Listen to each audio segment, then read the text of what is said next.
Praise the Lord. ഏവർക്കും വീണ്ടും വരുന്നതിനായ യേശുക്രിസ്തുവിന്റെ നാമത്തിൽ എൻ്റെ സ്നേഹവന്ദനത്തെ അറിയിച്ചുകൊള്ളുന്നു. കഴിഞ്ഞ മാസങ്ങളൊക്കെ ദൈവം ഓരോരുത്തരെ അതിശയത്വരമായി നടത്തി. ദൈവത്തിൻ്റെ വിധങ്ങൾക്കായി സ്തോത്രം ചെയ്യുന്ന ഓരോരുത്തരായിരിക്കുന്ന സ്ഥാനത്ത് ദൈവം നല്ലവനായി വിശ്വസ്തനായി കൂടിയിരുന്ന കൃപകൾക്കായി സ്തോത്രം. ഈ ഒരു വാഗ്ദത്ത വചനം ഇന്നത്തെ മാസത്തേക്ക് ദൈവം എനിക്ക് തന്നിരിക്കുന്ന വാഗ്ദത്ത വചനമാണ് യെശയ്യാവ് 40:4. എല്ലാ താഴ്വരയിൽ നിൽക്കുന്നും എല്ലാ മലയിൽ കുന്നും താണും വരേണം, വളഞ്ഞത് ചൊവ്വായും ദുർഘടങ്ങൾ സമമായും തീരണം, യഹോവയുടെ മഹത്വം വെളിപ്പെടും. ഇതിൻ്റെ തലക്കെട്ടായിട്ട് ഞാൻ കൊടുക്കാൻ ആഗ്രഹിക്കും God who is in control. നമ്മുടെ ജീവിതത്തിലെ എല്ലാ സാഹചര്യങ്ങളിലും നമ്മൾ ദൈവത്തിൻ്റെ കൺട്രോളിലാണ്, ഗോഡിൻ്റെ കൺട്രോളിലാണ് നമ്മൾ ഇരിക്കുന്നത്. അതാണ് ഇതിന് ഞാൻ തലക്കെട്ടായിട്ട് കൊടുക്കാൻ ആഗ്രഹിക്കുന്നത്. ഇന്നിവിടെ വായിച്ചിരിക്കുന്ന വചനം യെശയ്യാ പ്രവാചകന്റെ പുസ്തകത്തിൽ നിന്ന് വായിക്കുന്നത്. യെശയ്യാ പ്രവാചകന്റെ പുസ്തകത്തിൽ ഇസ്രായേൽ ജനത്തോട് ദൈവം പറയുന്ന പ്രവചനങ്ങളാണ് നമ്മളിവിടെ വായിക്കുന്നത്. ഇസ്രായേൽ ജനം പാപം ചെയ്ത് ദൈവ വഴി വിട്ടപ്പം അവർ വന്ന് ബാബിലോണിൽ അടിമകളായിട്ട് കൊണ്ടുപോയി. അവിടെ ഇരുന്ന് അവരുടെ പാപത്തെക്കുറിച്ച് അവർ മാനസാന്തരപ്പെട്ട് ദൈവസന്നിധിയിൽ കണ്ണുനീരൊഴുക്കുമ്പോഴാണ് ദൈവം അവരുടെ നിലവിളി കേട്ട് അവർക്ക് ഉത്തരമായി കൊടുക്കുന്നതാണ് നമ്മൾ ഈ യെശയ്യാ പ്രവാചനം 40-ാം അധ്യായത്തിൽ നമ്മൾ വായിക്കുന്നത്. അപ്പോൾ എല്ലാ മനുഷ്യർക്കും ഒരു വാഗ്ദത്തം ദൈവം വച്ചിട്ടുണ്ട്. ആ വാഗ്ദത്തത്തിലേക്ക് പുറപ്പെടുന്ന സമയങ്ങൾ നമ്മുടെ ജീവിത യാത്രയിൽ പലതരത്തിലെ പ്രശ്നങ്ങളാൽ നമ്മൾ വന്ന് പല പ്രോബ്ലംസിനാൽ നമുക്ക് പ്രോമിസിലേക്ക് എത്തുവാൻ, വാഗ്ദത്തത്തിലേക്ക് എത്തുവാൻ പല തടസ്സങ്ങൾ നമ്മുടെ ജീവിതത്തിൽ നേരിടും. അങ്ങനെ ഇസ്രായേൽ ജനത്തിന് ആ വന്ന തടസ്സത്തിലൊന്ന് പാപം ചെയ്ത് ദൈവ വഴി വിട്ടുപോയി.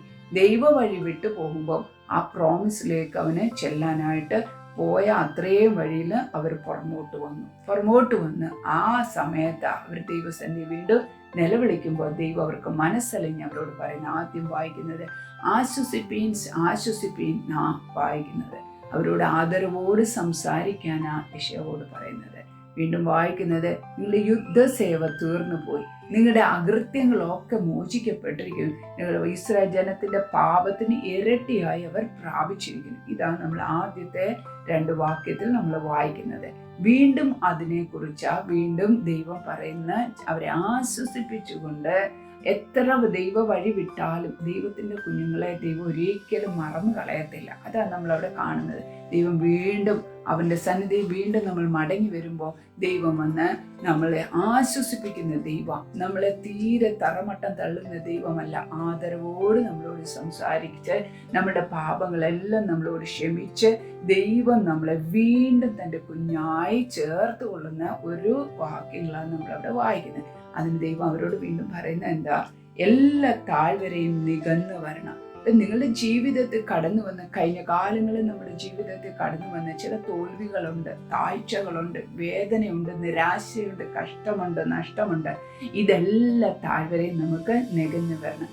വീണ്ടും അതിനെ ഓർത്ത് ഭാരപ്പെട്ട് മനസ്സ് തളർന്നു പോയിരുന്ന വാഗ്ദത്തത്തിലെത്താൻ കഴിയില്ല. നമ്മുടെ താഴ്ചയിൽ നമ്മളെ ഓർത്തവനെ അവൻ്റെ എന്നേക്കുമുള്ള സങ്കീർത്തനത്തിൽ വായിക്കുന്നുണ്ട്. നമ്മുടെ താഴ്ചയിൽ നിന്ന് നമ്മളെ ഉയർത്തുന്ന ഒരു ദൈവമുണ്ട്. അതേപോലെ എളിയവനെ കുപ്പയിൽ നിന്ന് ഉയർത്തുന്ന ഒരു ദൈവമുണ്ട്. ആ ദൈവം ഇന്നും നമ്മളെ നടത്തുവാൻ വിശ്വസ്തനാണ്. അവൻ വന്ന് നമ്മുടെ താഴ്ചകളെല്ലാം നികത്തി നമ്മളെ വന്ന് ഒരു നല്ലൊരു സമാധാനത്തിലേക്ക് നടത്തി ആ പ്രോമിസിലേക്ക് കൊണ്ടുപോകാൻ ദൈവം വിശ്വസ്തനാണ്. വീണ്ടും വായിക്കുന്ന എല്ലാ മലയും കുന്നും താണു വരണം. എല്ലാ മലകളും കുന്നുകളും നമ്മുടെ ജീവിതത്തിൽ താണു വരണം. നമ്മുടെ അനുഗ്രഹത്തിന്, നമ്മുടെ പ്രോമിസിലേക്ക് നമുക്ക് ചെല്ലുവാൻ തടസ്സമായി നിൽക്കുന്ന ചില ഉന്നത ഭാവങ്ങളുണ്ട്. ദൈവത്തിന് ഇഷ്ടമില്ലാത്ത ചില കാര്യങ്ങൾ നമ്മുടെ ഹൃദയത്തിലുണ്ട്. അസൂയ, പിണക്കം, പക, വിദ്വേഷം, ഇങ്ങനത്തെ എല്ലാ കാര്യങ്ങളും നമ്മുടെ ജീവിതത്തിലുണ്ട്. ഇതെല്ലാം നമ്മൾക്ക് ഇന്ന് വന്ന് താണു വരണം. അതെല്ലാം നമുക്ക് താണു വരണം. അപ്പൊ എല്ലാ മലയും കുന്നും താഴാൻ നമ്മൾ സെഖര്യാവിന്റെ പുസ്തകത്തിൽ വായിക്കുന്നതിന്, സെരുബാബേലേ, നിനക്ക് മുമ്പ് നിൽക്കുന്ന ഈ പർവ്വതം കൃപ എന്ന് ആണിക്കല്ല് കയറ്റാനാണ് വായിക്കുന്നത്. അപ്പൊ കൃപ എന്ന് നമ്മൾ അവിടെ ആണിക്കല്ല് കയറ്റുമ്പോൾ ഈ മലകളും കുന്നുകളും എല്ലാം താണു പോകും. അപ്പൊ നമ്മുടെ ജീവിതത്തെ ദൈവമേ എല്ലാ താഴ്മ എനിക്ക് തരണമേ.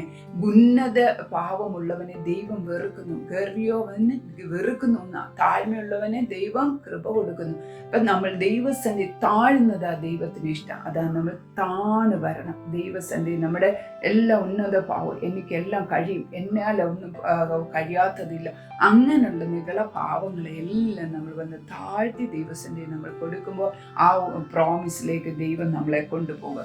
അതേപോലെ വായിക്കുന്നത് വളഞ്ഞത് ചൊവ്വായി വരണം. നമ്മുടെ ജീവിതത്തെ പലപ്പോഴും ചില കാര്യങ്ങളിൽ തീരുമാനമെടുക്കേണ്ട സമയങ്ങളിലൊക്കെ നമ്മൾ വന്ന് പെട്ടെന്ന് നമ്മൾ എന്ത് ചെയ്യും? നമ്മൾ വന്ന് മനുഷ്യന്റെ ആലോചനകളെ തേടും, മനുഷ്യന്റെ ഹിതത്തെ തേടി ഏത് വഴിയിലെങ്കിലും നമ്മൾ വന്ന് ആ ഉദ്ദേശ സ്ഥാനത്തെത്താനാണ് നമ്മൾ നോക്കുന്നത്. ഇല്ല, സ്നേക്ക് ആൻഡ് ലാഡർ കളിക്കുന്ന പോലെ നമ്മുടെ ജീവിതം. ചില സമയത്ത് നമ്മൾ പെട്ടെന്ന് ഈ കുറുക്ക് വഴി കൂടെ കയറാനായിട്ട് നോക്കും. പക്ഷെ അങ്ങനെയല്ല, ദൈവത്തിന്റെ വഴി ചൊവ്വുള്ളതെന്ന് നമ്മൾ വന്ന് വായിക്കുന്നുണ്ട്. ഹോശേയ 14:9. ദൈവത്തിന്റെ വഴിയാ ചൊവ്വുള്ളത്. അതിന് എന്ത് ചെയ്യണം? നമ്മുടെ ജീവിതത്തിൽ കടന്നു വരുന്ന പ്രയാസങ്ങൾ, പ്രശ്നങ്ങളുടെ നടുവിൽ നമ്മൾ മുഴക്കാൽ മടക്കുമ്പോൾ ദൈവം നമ്മളോട് സംസാരിക്കും. ഇന്നാരോട് സംസാരിച്ച് അവരെന്നോട് പറയുന്ന അതല്ല, അതാ വളഞ്ഞ വഴിയല്ല. നമ്മളൊക്കെ ആഗ്രഹിക്കേണ്ടതും അതല്ല. എൻ്റെ ഹൃദയശുദ്ധിയോട് ദൈവസന്ധി ഞാൻ കടന്നു ചെല്ലുമ്പോൾ ദൈവം എനിക്ക് വചനം മൂലം സംസാരിക്കും, ദൈവദാസം മൂലം സംസാരിക്കും. നമ്മൾ പലതരത്തിലെ ഡ്രീംസ് ആൻഡ് വിഷൻസ് ദൈവം നമുക്ക് തരും. ഇങ്ങനെല്ലാം ദൈവം നമ്മളോട് സംസാരിച്ച് ആ ചൊവ്വുള്ള വഴികളെ ദൈവം നടത്താൻ വിശ്വസ്തനാണ്. വീണ്ടും വായിക്കുന്ന ദുർഘടങ്ങളെ സമമാക്കും.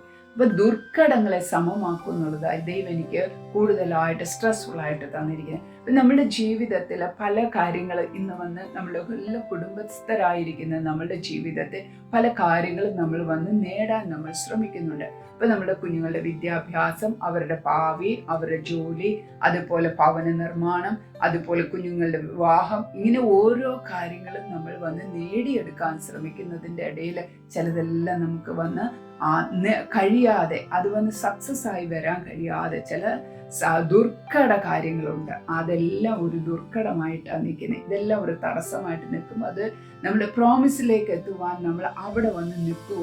അവിടെ വന്ന് നിൽക്കുമ്പോൾ നമുക്ക് എന്തുവാ, ആത്മീയ ജീവിതത്തിൽ മുമ്പോട്ട് പോകാൻ കഴിയുന്നില്ല. ഈ തടസ്സങ്ങളെല്ലാം നമ്മുടെ ജീവിതത്തിൽ വരുമ്പോൾ, ഭൗമിക ജീവിതത്തിൽ കടന്നു വരുന്ന തടസ്സങ്ങളും പ്രശ്നങ്ങളും നമ്മുടെ ആത്മീയ ജീവിതത്തിലും മുമ്പോട്ട് പോകാനുള്ള തടസ്സങ്ങളായി മാറും.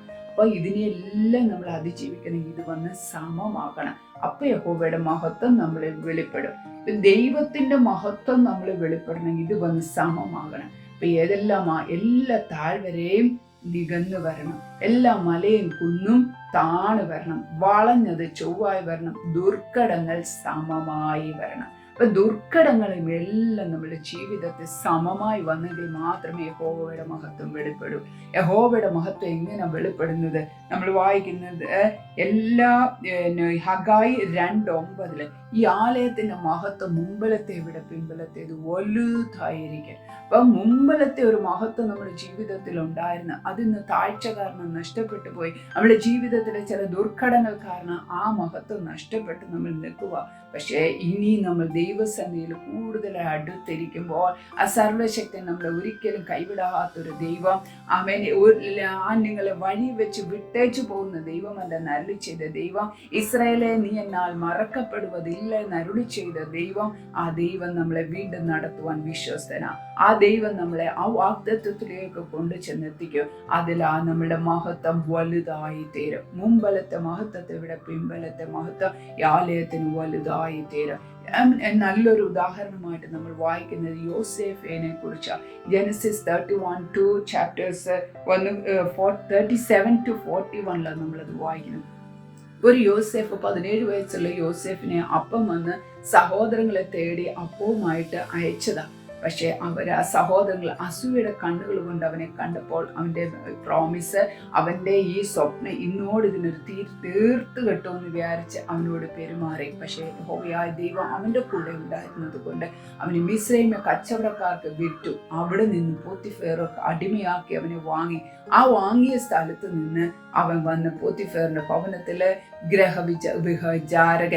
ഗ്രഹവിചാരകനാക്കി ദൈവം അവിടെ വെച്ചു. പക്ഷെ അവിടെയും ദൈവം അവനോട് കൂടെ അവനെ ഒരു ഭാരത്തെ ദൈവം അവിടെ അനുവദിച്ചതാ. ദൈവം അനുവദിക്കാതെ നമ്മുടെ ജീവിതത്തിൽ ഒന്നും വരുന്നില്ല. അങ്ങനെ അവൻ കാരാഗ്രഹത്തിൽ അടയ്ക്കപ്പെട്ടു. കാരാഗ്രഹത്തിലും ദൈവം ആ കാരാഗ്രഹ പ്രമാണിയോട് സംസാരിച്ച് ഇതിൻ്റെ എല്ലാം ഇൻചാർജ് ആയി തീർന്നു. വീണ്ടും അവനെ രാജസ്ഥാനത്തിലേക്ക് കൊണ്ടുപോയി. അപ്പൊ അവന്റെ ജീവിതത്തിൽ 17 വയസ്സ് തുടങ്ങി 33 വയസ്സ് വരെ 30 വയസ്സ് വരെ അവന്റെ ജീവിതത്തിൽ കടന്നു വന്ന ഈ കഷ്ടതകൾ, ഈ ദുർഘടങ്ങളൊക്കെ എന്തിനായിരുന്നു? ഈ പൊട്ടക്കിണറ്റിൽ കൂടെ കടത്തി ഇവനെ ഇങ്ങനെ ഓരോ പ്രോസസ്സിൽ കൂടെ കടന്നു കൊണ്ടുപോയി തനിച്ച് ആക്കി ദൈവം അവനോട് കൂടെ ഇരുന്ന് അവനെ വന്ന് രാജ്യസ്ഥാനത്താക്കി. എല്ലാ ദുർഘടങ്ങളും നിരപ്പായി. അവൻ ആദ്യം ഉണ്ടായിരുന്ന മഹത്വത്തെ വിட വലിയ പിമ്പലത്തെ മഹത്വം വലുതായി അവന്റെ ജീവിതത്തിൽ കണ്ടു. അങ്ങനെ അവനോട് ദൈവം കൊടുത്തിരിക്കുന്ന വാഗ്ദത്തം, ആ സ്വപ്നങ്ങൾ മൂലം ദൈവം കൊടുത്ത വാഗ്ദത്തങ്ങളിലേക്ക് അവൻ പ്രവേശിപ്പാനിടയായി. ഇന്ന് നമ്മളുടെ എല്ലാവരുടെയും ജീവിതത്തിൽ പല പ്രശ്നങ്ങൾ നമ്മൾക്ക് അനുഭവിക്കുമ്പോൾ, പോരാട്ടങ്ങൾ അനുഭവിക്കുമ്പോഴൊക്കെ നമ്മൾ ദൈവസന്നിധി വിട്ടുപോകാനല്ല, അക്രൂശിലേക്ക് നമ്മൾ നോക്കണം. അക്രൂശിലേക്ക് നമ്മൾ നോക്കുമ്പോൾ നമ്മുടെ ഈ പാടുകൾ ഒന്നുമില്ല, നമ്മൾക്കതൊന്നുമില്ലെന്ന് നമുക്ക് എണ്ണുവാൻ ദൈവം നമുക്ക് സഹായിക്കും. ദൈവം നമുക്ക് കൃപ ചെയ്യും. ആ ദൈവം നമ്മൾക്കായി ഏറ്റ അടികൾ, നിന്ദകൾ, പാടുകൾ, കഷ്ടങ്ങൾ എല്ലാത്തെയും നമ്മൾ ഒരു പ്രാവശ്യം കൂടെ ധ്യാനിക്കുമ്പോൾ ദൈവസന്നിധിയിൽ, ആ ക്രൂശിന്റെ സന്നിധിയിലാണ് നമുക്ക് വന്ന ആശ്വാസമുള്ളത്. അവിടെ നമുക്കൊരു വിടുതൽ ദൈവം നമുക്ക് തരും.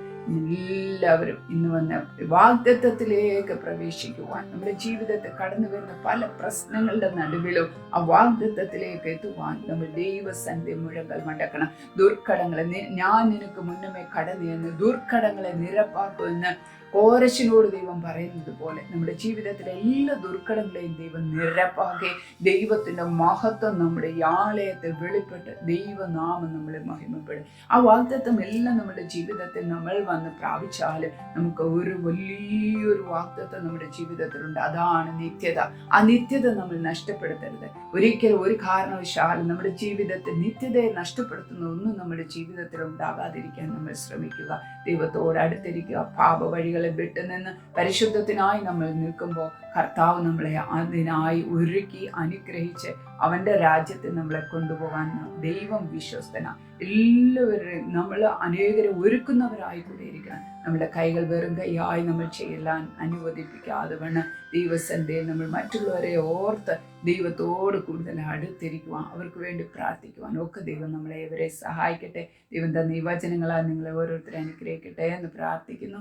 ഒരു വാക്ക് പ്രാർത്ഥിക്കാം. കരുണയുള്ള ദൈവമേ, പരിശുദ്ധ പിതാവേ, ഈ കർത്താവേ സമയം ദൈവസന്നിധി കർത്താവേ, ദൈവം തന്ന വചനവുമായി കടന്നു വരുവാൻ കർത്താവ് കൃപ ചെയ്തതിനായി സ്തോത്രം ചെയ്യുന്നു. കർത്താവെ എല്ലാ താഴ്വരയും നികന്നു വരണം. എല്ലാ മലകളും കുന്നും താണു വരണം. വളഞ്ഞത് ചൊവ്വായി വരണം. ദുർഘടങ്ങൾ സമമായി വരണം. യഹോവയുടെ മഹത്വം വെളിപ്പെടും. കർത്താവെ, ദൈവത്തിന്റെ മഹത്വം വെളിപ്പെടുമാറ് എൻ്റെ ജീവിതത്തിലെ സകല കുറവശങ്ങളെ താഴ്വരകളൊക്കെ കർത്താവെ നികന്നു വരട്ടെ.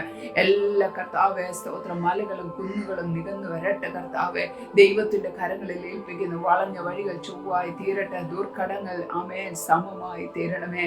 കർത്താവെ, ഞങ്ങളെ തന്നെ താഴ്ത്തി ഏൽപ്പിക്കുന്നു. കർത്താവ് കൂടെ ഇരിക്കണമേ. കർത്താവെ, നീ തന്നിരിക്കുന്ന വാഗ്ദത്തത്തിലേക്ക് ഞങ്ങൾ പ്രവേശിപ്പാൻ തക്കവണ്ണം കർത്താവ് ഞങ്ങൾക്ക് യോഗ്യതയുള്ളവരാക്കി തീർക്കണമേ.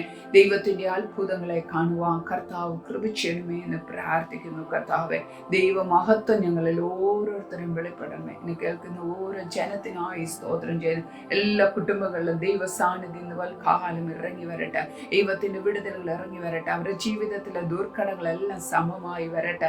രോഗങ്ങൾ, ദുഃഖങ്ങൾ, ഭാരങ്ങൾ, വേദനകൾ, ആമേൻ, പ്രാർത്ഥനകൾ, കേൾക്കപ്പെടാത്ത വിഷയങ്ങൾ എല്ലാവരുടെയും ദൈവ സമൂഹത്തിൽ കൊണ്ടുവന്ന് തരുന്നു. അവരെ ദൈവം അനുഗ്രഹിക്കണമേ. ഒരു വിടുതലിനെ ദൈവം കൽപ്പിക്കണമേ. കർത്താവെ, ദൈവത്തോട് ചേർന്ന് ജീവിപ്പാൻ, ദൈവത്തിന്റെ കുഞ്ഞുങ്ങളായിരിക്കാൻ, ദൈവത്തിന്റെ ആശ്വാസം പ്രാപിച്ചെടുക്കുവാൻ, ദൈവത്തിന്റെ ആദരവുള്ള വചനത്തെ കർത്താവെ മുറുകെ പിടിക്കുവാൻ, ദൈവം അവർക്ക് കൃപ ചെയ്യുമെന്ന് പ്രാർത്ഥിക്കുന്നു. കർത്താവെ, രോഗത്താൽ ഭാരപ്പെടുന്നവർ ദൈവം സൗഖ്യമാക്കുമെന്ന് പ്രാർത്ഥിക്കുന്നു. അതേപോലെ കർത്താവെ, കടഭാരത്തിനാല് കർത്താവെ, തലമുറയുടെ കർത്താവെ ആവശ്യങ്ങൾക്ക് വേണ്ടി, തലമുറയുടെ കർത്താവെ തിരിച്ചുവരവിന് വേണ്ടി, തലമുറയില്ലാതെ ഭാരപ്പെടുന്നവർക്ക് വേണ്ടി ഒക്കെ ദൈവസന്നിധിയിൽ കർത്താവെ കടന്നു വരുന്ന കർത്താവ് അത്ഭുതങ്ങളെ ചെയ്തു മാനിക്കണമേ. ദൈവത്തിന്റെ പ്രവൃത്തി വെളിപ്പെടുത്തണമേ കർത്താവെ. സമാധാനത്തിന്റെ ദൈവം വെളിപ്പെടുമെന്ന് പ്രാർത്ഥിക്കുന്നു കർത്താവെ. ഇവിടുന്ന് പ്രാർത്ഥനകളും യാചനകളും കേട്ടതിനായി സ്തോത്രം. യേശു മൂലം യാചിക്കുന്നു, കേട്ടുത്തരമെന്ന് പറയണമേ. ആമേൻ. God bless you.